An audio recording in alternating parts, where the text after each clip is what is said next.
பிக்சருக்கு போயிட்டு வந்து அப்படியே தூங்கிட்டேனா?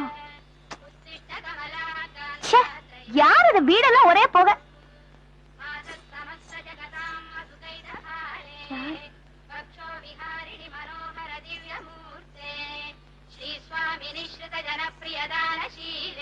श्री वेंकटाचलपते तव सुप्रभातम् उत्तिष्ठो गोविंद गरुडध्वज उत्तिष्ठ कमलाकान्ता त्रैलोक्यं मंगलं गुरु उत्तिष्ठ गरुडध्वज उत्तिष्ठ कमलाकान्ता त्रैलोक्यं मंगलं गुरु उत्तिष्ठो उत्तिष्ठ गोविंद गरुडध्वज उत्तिष्ठ कमलाकान्ता त्रैलोक्यं मंगलं गुरु मादः समस्य जगता मधुकैटपारे वत्से विहारी मनोहर दिव्य मूर्ते मादः समस्य जगता मधुकैटपारे वत्सो विहारी मनोहर दिव्य मूर्ते श्री वेंकटाचलपते तव सुप्रभातम.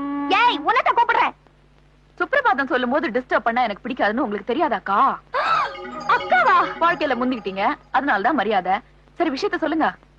ஏண்டி என் வீட்டுக்குள்ள வந்து புகை போட்டதும் இல்லாம சுப்ரபாதம் பாடுறதும் இல்லாம என் குழந்தைக்கு ட்ரெஸ் வேற போட்டு விடுறியா? இனிமே ஏன் வீடு ஓ வீடுன்னு பிரிச்சு பேசுறதெல்லாம் இன்னையில இருந்து விட்டுடுங்கக்கா. இது நம்ம வீடு, அவ நம்ம குழந்தை, அவரு நம்ம புருஷன். என்னது நம்ம புருஷனா? புருஷன் வேற சொல்ல ஆரம்பிச்சிட்டியா? ஆமா, நீ கட்டிக்கிட்டவ நான் வச்சுக்கிட்டவ. என்ன இருந்தாலும் புருஷன் புருஷன் தானே. அவருக்கு மதுரை பக்கமா இருந்ததுன்னு வச்சுக்கோ, வாங்க மச்சான் கருவாட்டு குழம்பு ஆக்கி வச்சிருக்கேன் வாரியலா அப்படின்னு கேட்டிருப்பேன். கோயம்புத்தூரா இருந்ததுன்னு வச்சுக்கோ, என்னங்க மணி என்ற வீட்டுக்காரர் ரொம்ப நல்லவருங்க அப்படின்னு சொல்லிருப்பேன். தஞ்சாவூர் இருந்ததுன்னு வச்சுக்கோ, வாங்கண்ணா சாப்பிட வரேளா அப்படின்னு கேட்டிருப்பேன். இதே மெட்ராஸ் இருந்ததுன்னு வச்சுக்கோ, இதானே வேணான்றது அப்படின்னு சொல்லிருப்பேன். அவருக்கு எந்த ஊரோ தெரியலையே, ஆசை வேகத்துல அத கூட கேட்க மறந்துட்டேன். நீ வேற புருஷனானு பொட்டுல அடிச்ச மாதிரி கேட்டுட்டியா? எனக்கு கையும் ஓடல காலும் ஓடல. காலு நோண்ட ஞாபகத்துக்கு வருது. அவரு எங்க படுத்துக்கிட்டு இருக்காரு? எதுக்கு? வித்தியாசமா நினைக்காத. அவர் காலை தொட்டு கும்பிட்டுட்டு நம்ம கதையை ஆரம்பிச்சிட வேண்டியதுதான். எங்க இருக்கிறாரு? எங்க இருக்கிறாரா? ஏடி உனக்கு என்ன திமிரு இருந்தா திறந்த வீட்டுக்குள்ள நாய் நுழைஞ்ச மாதிரி நுழைஞ்சதும் இல்லாம என் வீட்டுக்குள்ளேயே வந்து என் வாழ்க்கையில பங்கு போடணும்னு ஆசைப்படுவேன். உனக்கு எவ்வளவு நெஞ்செழுத்து இருந்தா கொஞ்சம் கூட ஈவ இறக்க இல்லாம ஓ புருஷனை நான் வச்சிட்டு இருக்கிறதா நான் கூசாம அபாண்டமா பழி போடுவேன். அப்படிதான் நீ போடுவேன். எனக்கு ஆத்திரம் வரும்படியா நீ நடந்துகிட்ட. அனாவசியமா எங்க குடும்ப விஷயத்துல நீ தலையிட்ட. அந்த ஆத்திரத்துல கோபத்துல அப்படி நான் சொன்னேன். அதுக்காக என் வீட்டுக்குள்ளேயே வந்து என் புருஷனோட குப்பை கொட்டலான்னு நீ ஆசைப்படுறியா? என்ன சொன்ன? இப்ப நீ கொட்டினிய குப்பை அது அப்படியே வெளியே வந்து கொட்டு, ஊருக்கு உண்மை தெரியட்டும். தெரியலனா சிம்பிள், நான் இந்த வீட்டை விட்டு போக மாட்டேன். போக மாட்டேன். உன்னோட ஆத்திரத்துக்கும் கோபத்துக்கும் ஒருத்தரோட வாழ்க்கை தான் கிடைச்சதா? ஒழுங்கு மரியாதையா நான் சொன்னதெல்லாம் தப்புன்னு மன்னிப்பு கேளு. எனக்கு வேண்டியது உங்க பொண்டாட்டியோட மன்னிப்பு இல்ல, காத்துல போன என் மானம் மரியாதை. எந்த ஊர்க்காரங்க முன்னாலே நான் அவதூறா பேசினாங்களோ அதே ஊர்க்காரங்க முன்னால என் புருஷனுக்கும் எதிர்த்த வீட்டுக்காரிக்கும் எந்த விதமான சம்பந்தமும் இல்ல, நான் சொன்னதெல்லாம் பொய்ன்னு பெத்த புள்ள மேல சத்தியம் பண்ணி சொல்லணும். அப்படி சொல்ற வரைக்கும் என்ன ஆனாலும் சரி, என் உயிரே போனாலும் சரி, இந்த வீட்டை விட்டு நான் போக மாட்டேன். குட்டி, உங்க அம்மாவை கூட்டிட்டு தெருவுக்கு போ. வாங்க மம்மி போலாம். விடுறே சனியனே, செருப்பால அடிப்பேன். ஏயா 1000 தான் பொஞ்சாதி தப்பு பண்ணிருந்தாலும் அனுசரணையா போறதை விட்டுட்டு எவ்வளவு ஒருத்திக்கிட்ட போய் என்ன மன்னிப்பு கேட்க சொல்றது இல்லாம அவ பேச்ச கேட்டுக்கிட்டேன்னு சத்தியம் வேற பண்ண சொல்றியே, நீ எல்லாம் ஒரு புருஷனா?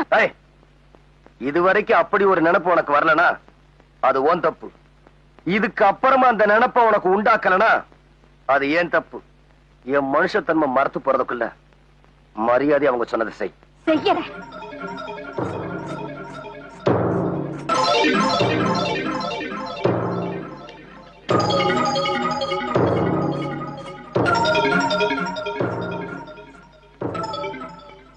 நான் செய்யறேன்னு சொன்னது என் புள்ள மேல சத்தியம் இல்ல. இவ இந்த வீட்டுக்குள்ள இருக்கிற வரைக்கும் நான் இந்த வீட்டுக்குள்ள நுழைய மாட்டேன். இது சத்தியம் சத்தியம் சத்தியம்.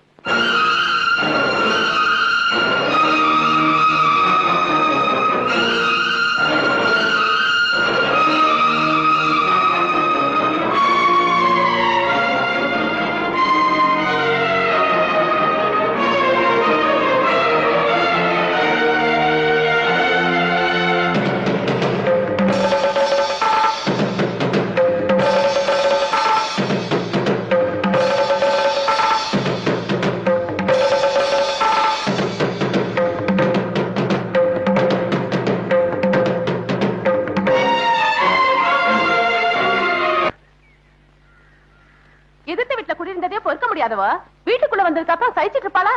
அதான் பொறுக்க முடியாம வீட்டை விட்டு போயிட்டா. ஆட நீ ஒண்ணு கட்டின புருஷன் இன்னொருத்தைக்கு விட்டு கொடுத்துட்டு இவ எப்படி வீட்டை விட்டு போகலாங்கிற? நெஞ்சு நொறுங்குற மனசும் உண்டு, பந்து மாதிரி இருக்கிற மனசும் உண்டு. நம்ம மேல கூட தான் பழிய போட்டா, நம்ம தொடச்சு விட்டுல. அவ துணிச்சல்காரி, அதான் வீட்டுக்குள்ள போயிட்டா. ஆமா, அவங்களுக்குள்ள ஏதாவது இருக்குங்கிற? எனக்கு என்னமோ அந்த பொண்ணை பார்த்தா குடி கெடுக்கிற பொண்ணாவும் தெரியல, அந்த புள்ளைய பார்த்தா அப்பேற்பட்டனாவும் தெரியல. ஆட நீ ஒண்ணு, எந்த புத்துல என்ன பாம்பு இருக்குன்னு இப்பெல்லாம் யாருக்கு தெரியுது? பாலை ஊத்துங்க, பாம்பு தானே வெளியே வந்துடும். அரைச்சை 3 வேளையும் 3 கிலோ அரிசியை முழுங்கி விட்டு உங்களுக்கு வேற வேலையே கிடையாதா? அடுத்து விட்டு அம்மி கிடைச்சா போதும், உடனே இழுத்து வச்சு அரைச்சிருவீங்களே. பாவம், அந்த ஆளு நெருப்பு மேல நின்னுகிட்டு இருக்கிறான். அட நிறுத்தியா, நெருப்பு மேல நிக்கிற பொறுப்பான ஆளா இருந்தா வீட்டை விட்டு வெளியே போன பொண்டாட்டியை கூட்டிட்டு வந்து புத்திமதி இல்ல சொல்லிருக்கணும். இப்படி சும்மா இருந்தா அர்த்தம் என்ன?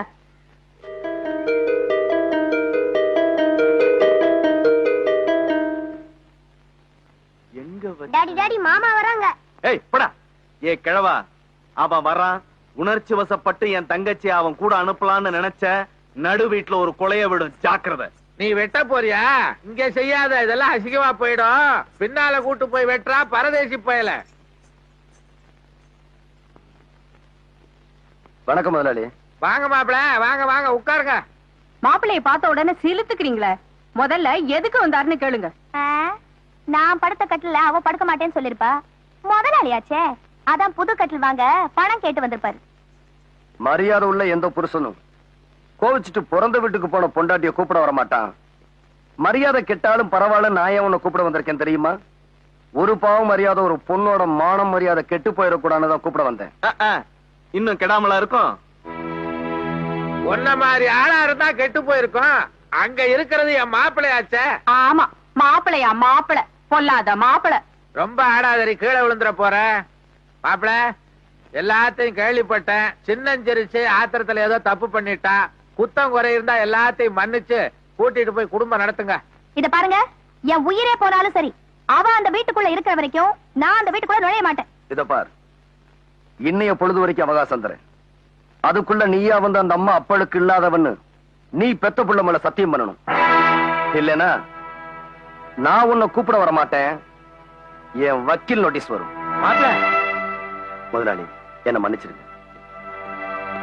ஏய், என்ன நோட்டீஸ் கிட்டீஸ்னு மிரட்டுற?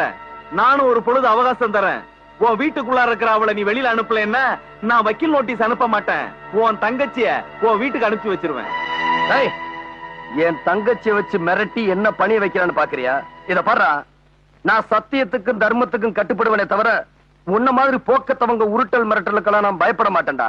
ஏய், என் தங்கச்சியை வீட்டுக்கு அனுப்புவேன்னு சொல்றியே, அவன் என்னடா தப்பு பண்ணா? புள்ளைய வீட்டுக்குள்ள வச்சு பூட்டிட்டு சினிமாவுக்கு போனாலா? இல்ல நினைச்ச வாழ்க்கை கிடைக்கலையேன்னு உன் தங்கச்சி மாதிரி படிச்சுக்கிட்டு இருக்காளா? உங்க அம்மா உன்னை பார்க்க வரும்போது வீட்டை பூட்டிட்டு நாவல் படிச்சுக்கிட்டு இருந்தாளா? உனக்கெல்லாம் உழைச்சு சம்பாதிக்க துப்பு இல்லாம என் தங்கச்சியை வளைச்சு என் சொத்தை வரதட்சணைங்கிற பேர்ல அபகரிக்க திட்டம் போட்டேன். அவ சந்தோஷத்துக்காக அத்தனை நான் தார வார்த்து கொடுத்தேன்டா. இந்த பெரிய மனுஷ ஆசைக்காக உன் தங்கச்சிய சல்லி காசு கூட வாங்காம நான் சம்சாரமா ஏத்துக்கிட்டேன்டா. ஏய், உன் தங்கச்சி பிடிவாதத்துக்காக என் தங்கச்சியை பலியாட ஆக்க நினைச்ச. அண்ணே, உன் தங்கச்சி மேல உனக்கு இருக்கிற பாசம் அவர் தங்கச்சி மேல அவருக்கு இருக்காதா? என்னமோ எல்லாத்தையும் எனக்கா தாரவத்தன் சொல்றியே. நான் சந்தோஷமா வாழணுங்கிற என்ன உனக்கு கொஞ்சமாவது இருந்தா உன் வீட்டுல இருக்க அவங்கள வெளியில அனுப்பிட்டு எங்க அண்ணியை கூட்டிட்டு போய் குடும்பம் நடத்து.